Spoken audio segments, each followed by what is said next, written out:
Hello दोस्तों, आज हम मिल रहे हैं पार्ट 5 में बेसिक इंग्लिश ट्रांसलेशन के पार्ट 5, जिसमें हम देखेंगे यूज ऑफ दिस दैट का प्रयोग कैसे होता है। आइए हम पहले दिस दैट के बारे में कुछ पॉइंट यहाँ सीख लें। कुछ पॉइंट। दिस का मतलब होता है, इसको दिस पढ़ा जाता है, और ये दिस का मतलब हो जाएगा यह, और दैट का मतलब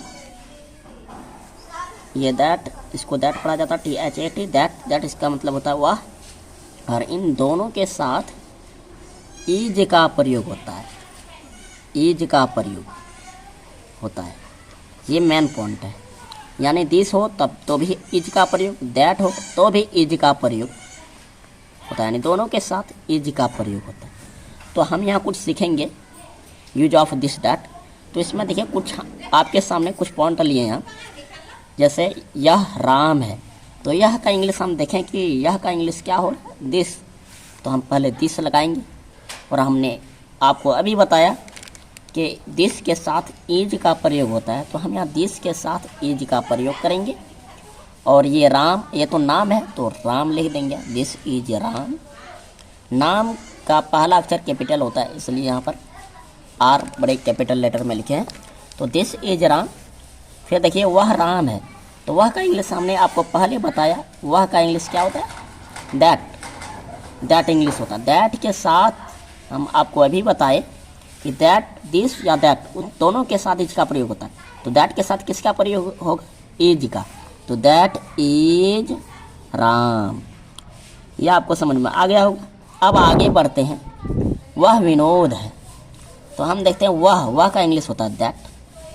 दैट के साथ हमेशा इज का प्रयोग होता है। That is Vinod. विनोद को लिखेंगे VINOD। विनोद नाम है, इसीलिए नाम का पहला अक्षर कैपिटल होती है। और यहाँ देखेंगे यह हाथी है, यह का इंग्लिश क्या होता है, दिस। और दिस के, यह का इंग्लिश दिस, इसके साथ इज का प्रयोग। तो दिस इज, दिस के साथ इज का प्रयोग, तो दिस इज एलिफेंट।